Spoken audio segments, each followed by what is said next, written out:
guys, it is Matt with Olympus Reptiles, and today we're going to kind of do a 2-for-1 special on these videos. We're going to kind of do a video center series of Meet Our Snakes because, well, we need to do a little work, because we're going to do a little bit of a rattlesnake handling video as well. Then we're going to talk about Reaper. Reaper's needs a water dish clean. I want to show water, it's horrible.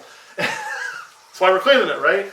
He's also had a shed and poop. So it is time to take him out, do a full service on his cage, a full clean, and in order to do that, I thought we'd show it. So we'll talk about Reaper as we do so. We've already got the cage unlocked. We'll pop the lock off. We're going to open that. So now the cage can be opened. So what we're going to do is we're going to try to get it through the door here. See if he wants to cooperate. I'm always really slow and easy with these guys. I don't see any point in getting in a big hurry. This is going to work well. What we're going to do is just do a simple hook and tail. Maybe not. He's going to turn it on me. See? Now we don't have it. So it didn't go as smooth as I thought.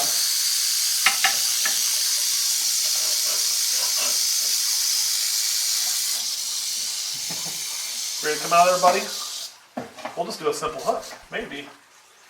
See, you just got to take your time, because right now he's holding on to his cage. This is the problem with making nice cages, is they got stuff they can get on when they want.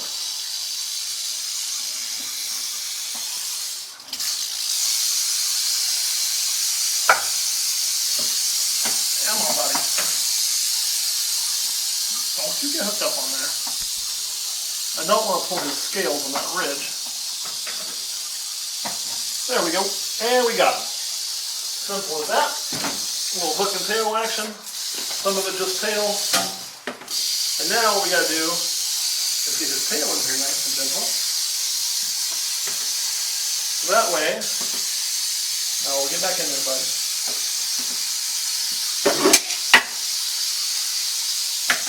Get back in there, buddy. Get back in there. There we go. Well, he is active today. But he's not a problem. See, he really is active. He's certainly easy to work with. If all rattlesnakes were as easy to work with as him, I'd be a very, very happy camper. Come on, get your face in there so I can put the lid on. Then we can just simply keep our fingers out of there. Roll that that way. That way. Done. I'm going to clean. I'll be right back. We'll tell you all about him with a clean cage, show you how we do things, and I will see you in just a minute. Alright guys, so everything's all cleaned up and we're back, but before we put him in here, I thought this is a great time to kind of give you a tour of this cage and why it's set up the way it is. Obviously this is one that's on display in my house, so he's not in a rack. This is my buddy. This is of course Reaper. So if you come and you can take a quick tour of here, we got just some stuff for decoration. I mean, he doesn't really need that or this. He does rub it on for shedding, and some of that skin's kind of stuck on there. I don't want to soak this, this causes microbial growth. But, so he does use those kind of for that. He has a hide, cave hide, and a large water dish. We're not using sand, we're using the Reptile Prime in here. Actually, a little bit of, okay, I gotta get out of there. And the reason for that is, these guys are more from like, they're in rocky outcrops, but not so much in the desert. So we want to provide more of that foresty, rocky outcrop where they would come from. And that brings me to the big rock. And all I did is I found a big rock out here in my yard I thought would be appropriate, baked it in the oven, you know, got it all ready to go, and above that sets a ceramic heat emitter. The way that these snakes will thermoregulate is they're going to come out of their hide, wherever they're hidden, usually it goes down into like a den or area if they're using a den at the time, and they're going to come out and they're going to set on a rock that's being heated by the sun. So as that rock gets warmed by the sun and the sun's coming down, they're going to crawl onto it. So in order to mimic that behavior, we went with a ceramic heat emitter over a rock. I mean, we wanted to use a fairly white rock. The reason being it's going to help with reflections and absorption and not get too hot. Not that you find these black rocks. We're not living in the volcano lands of obsidian. But this would be very similar to what he would use in the wild. So that was what we wanted to mimic that. This is one of the few snakes that I provide artificial light for. The reason being is with him being a wild-caught snake, we wanted to closely mimic nature for him to help him ease into the transition of being here, which he did. I think he was eating for us in 2 weeks. So we run a lamp that is just, I mean, it adds a little bit of heat, not really because it's an LED bulb. I mean, I can put my hand up underneath it and it's fine. But it's on a 12-hour on, 12-hour off cycle. So the point of all of this is, one, this is to help his daytime, nighttime cycle. This provides his heat in a natural type basking environment, some decorations to help provide a little bit of cover and just kind of give it a cool look. And also you have the hide. And we have our custom background on here. It did two things. One, it provided cover, because otherwise it's all glass through here. And what comes in behind here would be birds, anything else, things that maybe one, he thinks he could eat, or two, he thinks may eat him. So it takes half of that away. He still has a little bit of natural exposure here, but not bad. If it was a problem, I would have covered it, but it hasn't been a problem for him, so we've left it. So anyway, that is Reaper's setup. So whenever we do take him out, keeping rattlesnakes a little different than keeping ball pythons. And what I mean is there's risk-reward. You're always weighing risk-reward, risk-reward, risk-reward. And, you know, if there's one little thing wrong with the cage and I got a tool I can spot clean with, cool, I'll do that.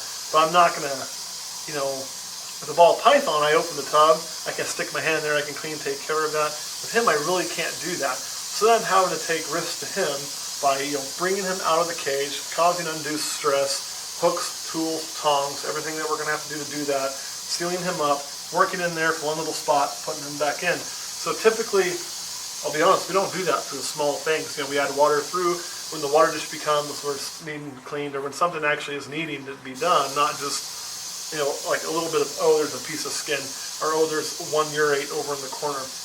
But when it's needing done, then we always take him out. And we don't just clean that spot, we do a full cleaning. We're going to clean the glass, we're going to clean the water dish even if it doesn't need it. We're going to clean everything, we're going to check the litter, comb through there, make sure nothing buried or hidden that we need to address. Do everything like a full service whenever we do, because we had to take him out. So each time we take him out, it's a lot bigger service than a spot clean, but he doesn't get spot cleaned as often as a ball python simply because the risk and reward for him and me both. So hopefully that covers. Now a little bit about this snake. This is, again, because we're kind of covering the snakes that we keep, this was the first, and don't mind the stray cats outside playing, we kind of adopted a couple of them. Question girl. Anyway, this was the first venomous snake I ever had, and he was high on my list. I love them, they're one of my favorite species, and they're native to here, so the law says I could keep them, but I had to get it elsewhere, as crazy as it is, and I can't purchase it, so we had to go out there to like a hunting area and capture it. We have to be able to show how we did that, hunting licenses, property, all of that. So that way we're in line with what we had to do to have this snake, which is very important if you want to be on the up and up. Before I did it, I even took the extra step of sitting down with lead investigators from the state saying, hey, this is what I want to do. I want to make sure I'm on the up and up. How do I make sure I am? They told me what I needed to do. We went with all of that, and we did it. Now that being said, wherever you live, it may be different. Okay, so you gotta, if you're going to do this, make sure you're doing it the right way. I can't stress that enough. And you may still find you're doing it wrong. Well, you could still find that at some point in time. But we've taken every effort to do it the right way. And that's what I would stress is the most important for anybody to do, is to do your best to be on the up and up. So anyway, I was able to get him, you know, we had a couple we were able to choose from when we did it. And he was my favorite, so the other ones were released and this one was kept. The reason I liked him better was his colors. I thought were lighter, which I really liked, that light silver on the timber. And the other one actually had a rattle that had been busted off. They both had been broke, but the other one's was broken. It was a bigger snake, but it was broken down to 2 buttons. And I wasn't so worried about the rattle, but I was the color. So I kept the smaller one with the better color, and then we brought him back. We did sex and we made sure he was male too. If he was a female, we would have taken him back and released him. I wanted a male simply because pulling the female out of timbers is really bad. They only breed every 3 or 4 years, you know, so they're not a very fast breeding snake, and losing the female for that population can be hurtful. Losing a male, not really. So that's why he was the one that we chose. Now, he's been great. Like, as far as a wild-caught timber goes, man, he's been a dream. He's never struck at me. He's never had a go at me. You see how easy he is to get out of the cage. He tries to run and get tangled up around something, but he doesn't turn and like come at me or do a lot of that nonsense. A very simple snake to work with. That being said, I can never fully trust him. You know, I can't take undue chances just because he shows me he's being cool, because the one time I do and he decides to not be cool, I lose a hand. So when they're really easy like this, in some ways it almost makes them a little bit more dangerous because they lull you into that false sense of security, and you forget what their ability is. I mean, you know they have it, but you don't think they'll use it. You always have to understand that he has an ability, he can use it, and he will use it if he thinks he needs to. So you got to be careful with one, especially one that appears kind of friendly. I've always wanted for the fascination. I mean, this isn't a snake that I can show you like Apollo I did last time, where I can pick him up and hold him and work with him, and it's great and cool. I can't do that. And people say all the time, well, why do you keep that? You know, I don't understand why somebody would want a snake that they can't handle, they can't do this with. And I get it. It's not for a lot of people. For me, it was the sheer fascination of it. And I love watching him. I'll find myself just standing here, and if he's doing something, and watching him for 20, 30 minutes at a time, just observing him. Whether it doesn't have to be for feed days. I mean, feeding's interesting, but just him chilling on the rock, him moving around, watching how he thinks. So I find these animals so fascinating, and I love how something like him on display in my house, where he's not locked away in my reptile room, and every time I'm down here for anything, you know, I see two animals. Every time I see him, I see my caiman, and that's part of what keeps my passion going for reptiles, is being around all these guys. All right, Kurt, any questions before I pick him up and put him back in his cage? I know one question we get, and we probably get on this video, is do you milk him for venom? I don't milk him for venom, and here is why. There's a lot that goes into it, okay? One, you know, you need some licenses, you need a lab, you're going to need certain people on staff, you're going to need people to purchase it, and it's not this quick money maker that some people think it is. It's just not that way. To make a milking business, I would need a whole bunch of rattlesnakes, and you also then are going to have to grab that snake by the head, okay? You have to pin it, grab it by the head, get it in that 3-point grip, take it over and milk it and do all the collection right. I don't grab him by the head. You know, I don't want to be grabbed by the head, right? So that's not something I do. I don't do that with him. He gets to kind of, you know, work through the hook. If I grab him, it's by the tail and on the hook, and, you know, using that hook to help manipulate what I'm doing so that he's not getting injured or hurt, and then I'm not. The head's the end that can kill you. I don't really want to stick my hand by it, one. And two, in order to do that, I'd have to be pretty rough with him. I'm going to have to pin him, and to make sure it's secure, I'm going to have to pin him hard. Get that head, get that grip, have that grip really tight, really hard because of my safety. Pin the rest of that body back here in my arm so you can't stretch him out, so you can't fight through that to take him over and do that. And I don't want to do it. I'll be honest, I don't want to do that. One, I don't think it's worthwhile for what it could generate for our business, and two, I don't think I have the heart to do that to this snake on a frequent basis. I mean, I like him. He's a piece of my family in a lot of ways, and I don't want to do that to him. So it's kind of that. Anything else, Kurt? No. All right. Should we get a weight on him really quick? Sure. Well, actually, you know what? Can we stop the video first? We'll get a weight. We'll show the weight. Okay, we just got a weight on him before we put him back too. He's clocking at just under 1,500 grams. You know, I said he never strikes at me. He actually struck at me while I was weighing him. Here's how we weigh him. It takes 2 people, so that's why we didn't film it. One, we put him in here. If you look, it says 1718 right there. So I know that this tub weighs 1,718 grams. I set him on the scale. I then zero the scale. I pull him off the scale will then read negative. Whatever that number is, I subtract the 1718, and that gives me the weight. So that is a safe way of weighing your rattlesnake. All right. Now before we put him up, like always, we've got our tools ready to go. Kurt, you've also got your tool, right? Yep. Okay.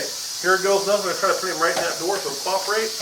Like I say, he did just literally strike at me when I got up from weighing him. So unusual for him. I'm going to go see camera guy Kurt, looks like. And look at that. Just smooth as butter. Simple and easy. And get all the way in there, make sure his tail's clear. Well, simply done and done. That's all there is to it. Let camera guy Kurt give you guys a good look here at Reaper. And it's just the colors. They're just, I mean, that stripe down his back. I love the way the black comes up on the top of his head. Very unusual. Being more from the southern variant, he's got the blacker eye stripes than we typically see where we're at. Just an amazing, amazing snake.